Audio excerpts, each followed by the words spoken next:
Mindset Game podcast, and I'm your host, James Roberts. Before we get started with this week's show, first off, let me take this opportunity to welcome back the regular listeners. And if this is your first time listening to the show, I hope you enjoy this episode and decide to subscribe to the show. And today's guest, I've got Hala El-Shafie. El-Shafie. And she's well known for being the nutritionist on BBC's Eat Well for Less. So thanks for coming on, Hala. Thank you for having me. Also, we talked a little bit off air, obviously, about emotional eating and whatnot. The first question I'd like to ask you is, what inspired you to become a nutritionist in the first place? Well, I'm actually a registered dietitian by profession, so I have a degree in nutrition and dietetics. As dietitians, we're actually registered on the Healthcare Professional Council's register, so we are accountable for the information that we give to the public, and are qualified to do so. Whereas nutritionist is not a protected title and dietitian is. So, and to answer your question about what inspired me to become a dietitian and study nutrition, well, I was always really interested in science, and I love cooking. I'm a real foodie, hence why I have the website Nutrition Rocks, www.nutrition-rocks.co.uk. And so it was a perfect marriage, so to speak. And I was also really, inspired by how nutrition and food can really change somebody's outcome with regards to their well-being and their health, and also their mood. Okay, and then obviously you touched upon it a little bit. What are some of the differences between a nutritionist and a dietitian, and what are the limitations between the two roles? Okay, so basically, anybody can actually call themselves a nutritionist. You don't need to have any formal qualification. However, people that have done a Bachelor of Science in nutrition most often are registered nutritionists, and it's always really important to check somebody's qualifications, because there's a lot of myths and misconceptions out there, which is really worrying and can actually potentially be quite dangerous. With dietetics, nutrition and dietetics, we're clinically trained, so we are trained to actually be able to administer and support people on therapeutic diets. So these the people, my colleagues that work in the National Health Service and the private sector, working with people with a range of different illnesses. And there's also a portion of my colleagues that work in health promotion, so that's working with well people to ensure that they stay well as well.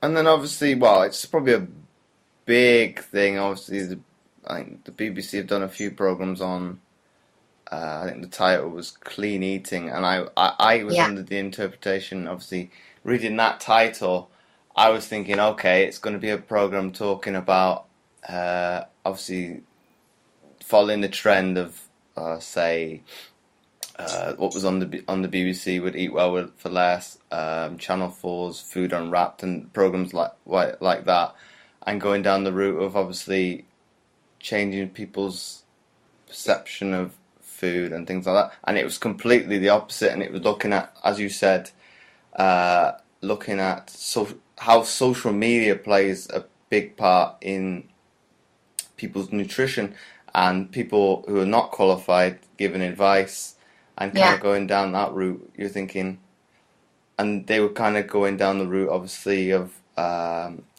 people prescribing, say for example, Atkins as a form of weight loss. Okay, over a short period of time, as you'd probably attest to, any diet will make you lose weight anyway. But that's only part of the story, and that's in the short term.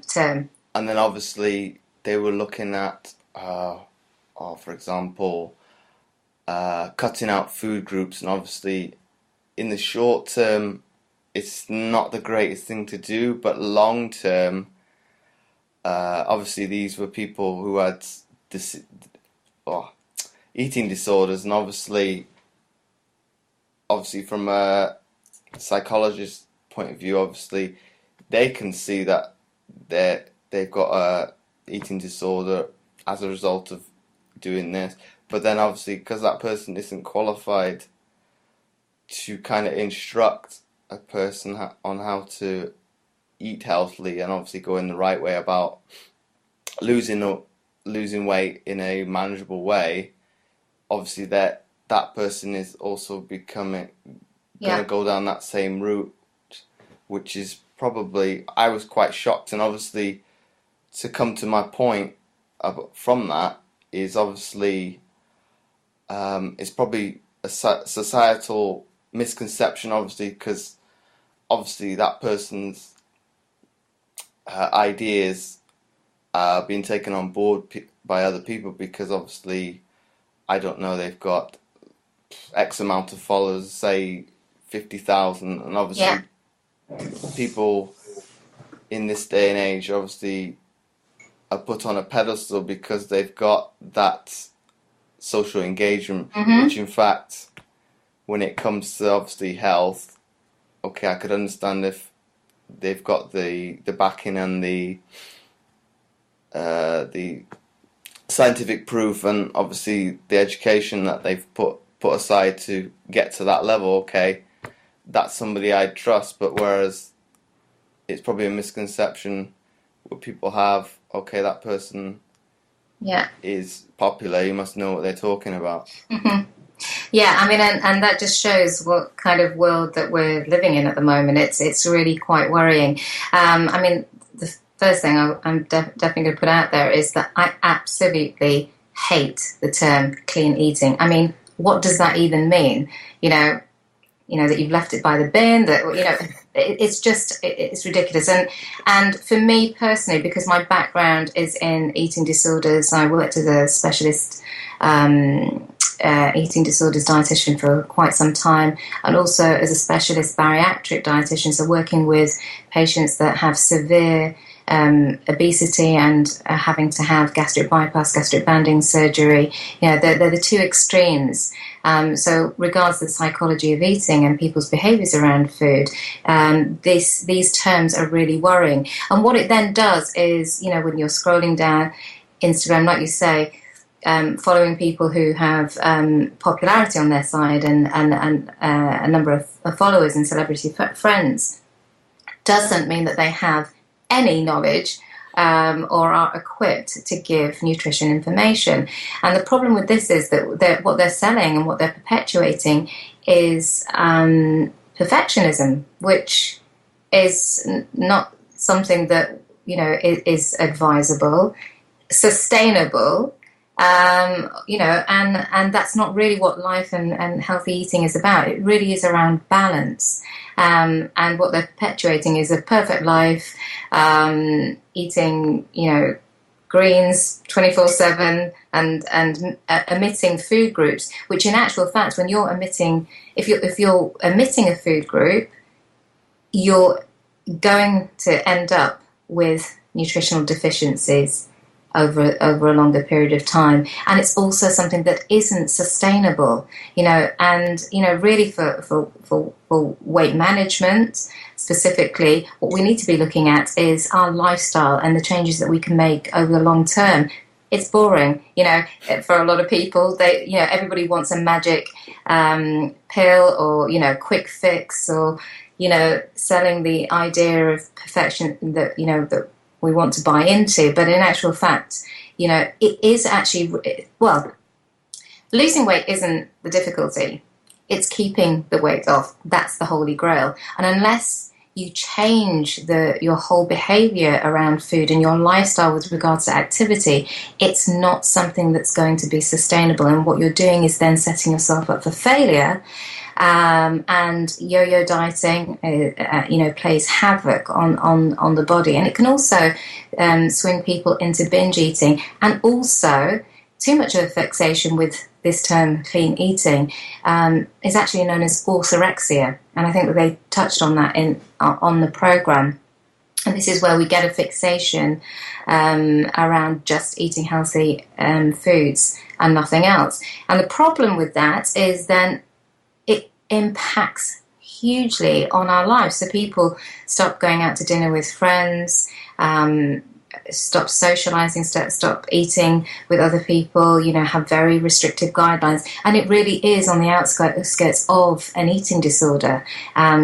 Waking up and all they're thinking about is the food that they're going to prepare from the minute they wake up till the time they go to bed. And that is not healthy. Psychologically and mentally, that has a huge detrimental effect on our well-being.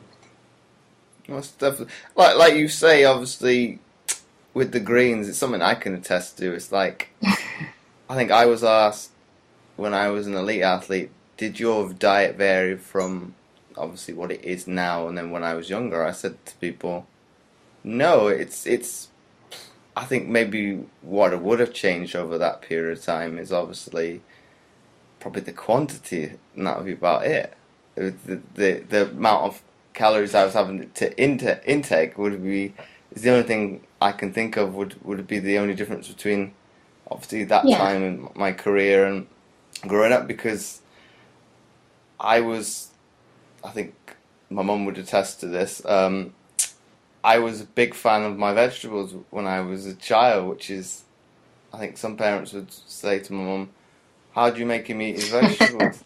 It's like, and it's something I still do now most of the time. I'll eat my vegetables before my meats or my carbohydrates. It's probably something I liked eating, and I think it was, or it wouldn't have been until I was,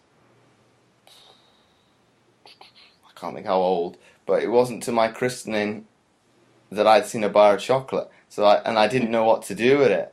I think, what's this? It's not a vegetable. What do I do with it? So I think it's obviously, like you say, it's a mindset thing, and obviously, and I think they've got research to that I've seen recently.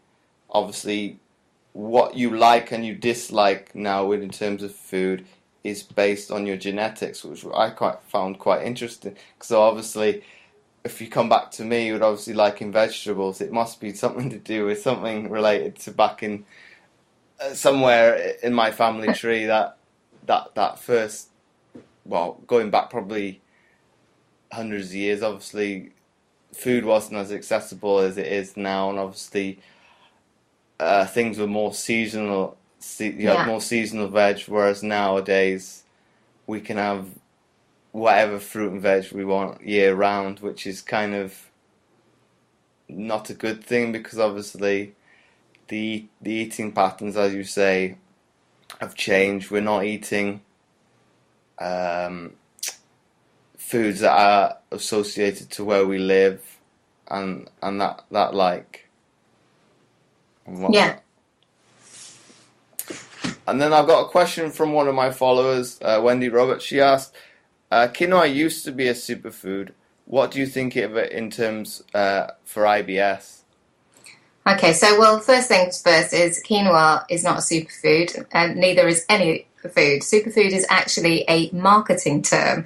You can't get what you need from the diet just from one food. So that's the first thing. And with regards to IBS, this is a difficult one, because IBS actually means, it stands for irritable bowel syndrome, and that can affect any part of the alimentary canal, so any part of the digestive system. And the problem with that is, no two people are necessarily the same. So to be able to actually answer that question, it's almost impossible, because it's really person specific.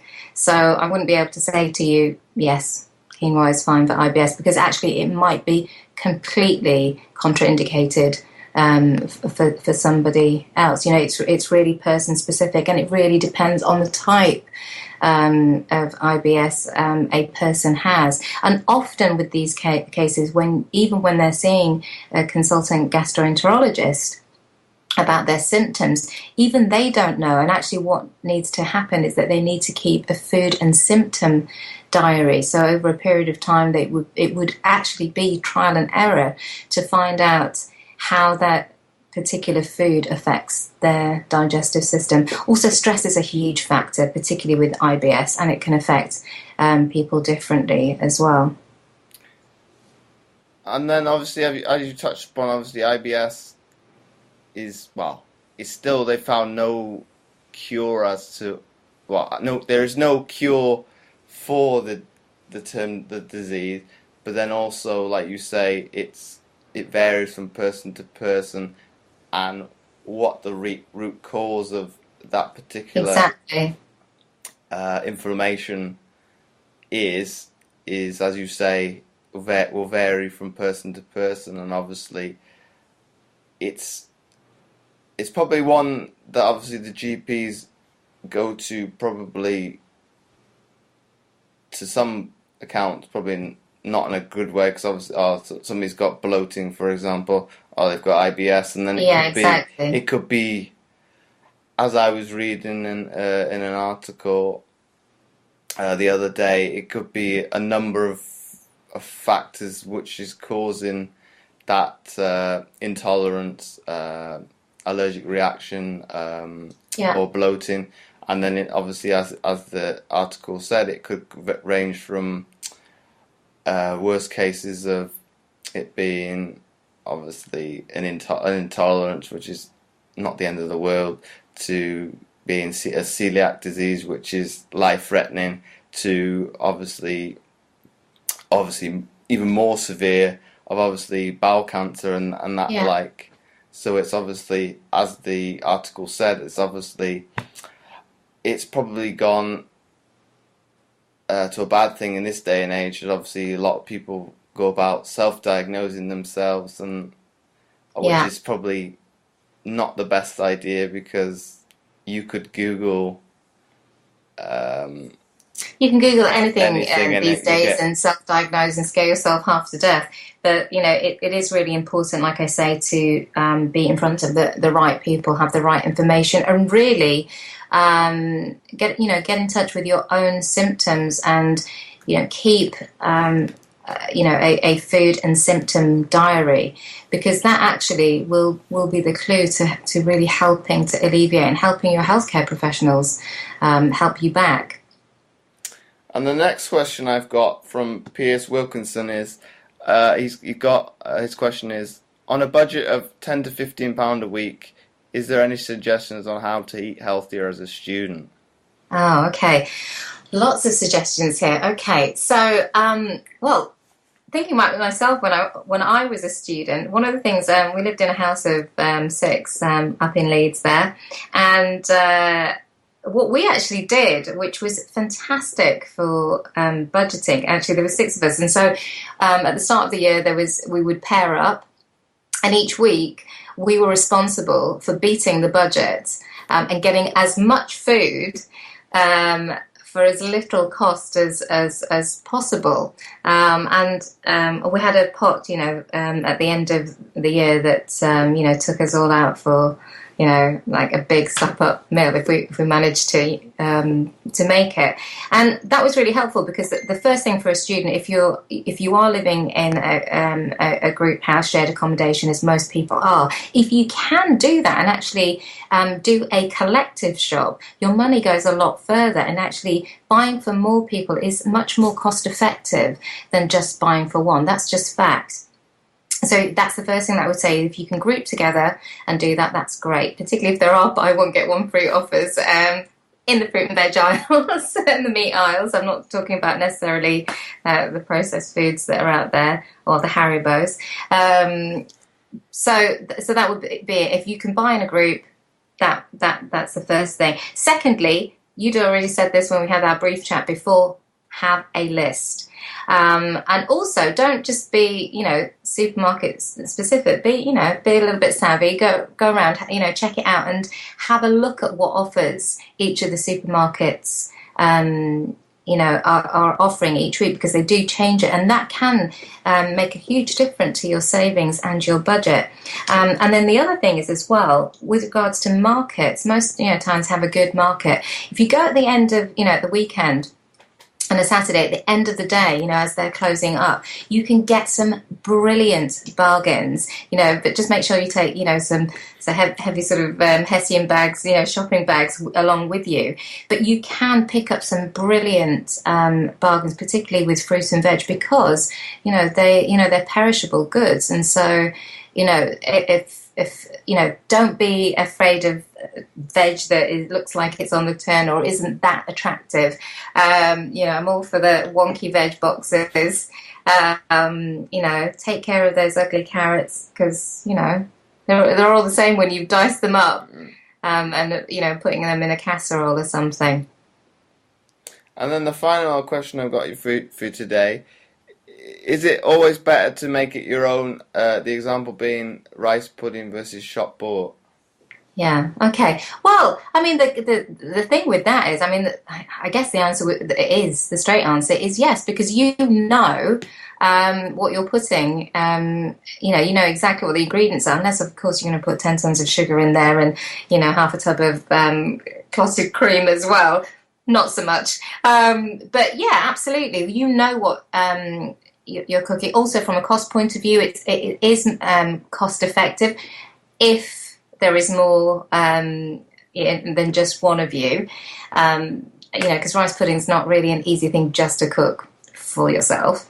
Either you've got a big family or friends, you're going to have a rice pudding dinner party or something. But yeah, it's cooking for yourself means that you've got control of what's going in it. So, that would always be my number one. But there are also some really great prepackaged foods. You just have to look at the labels. You need to look at the ingredients list. The more ingredients there are in it,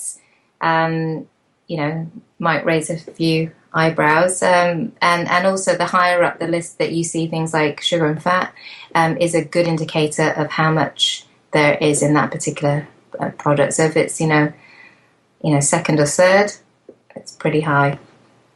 Okay, well, that's definitely something to take on board. And if something you brought up on the Eat Well for Less, obviously about the traffic light system, and I found quite interesting. Obviously, you said it refers to what was it? An average woman, which yeah. It was like, well, why do they do that? And obviously, that's only a proportionate half of the population. It is very well spotted. Yeah, yeah, you're right. My personal viewpoint is that labelling still has got a hell of a long way to go.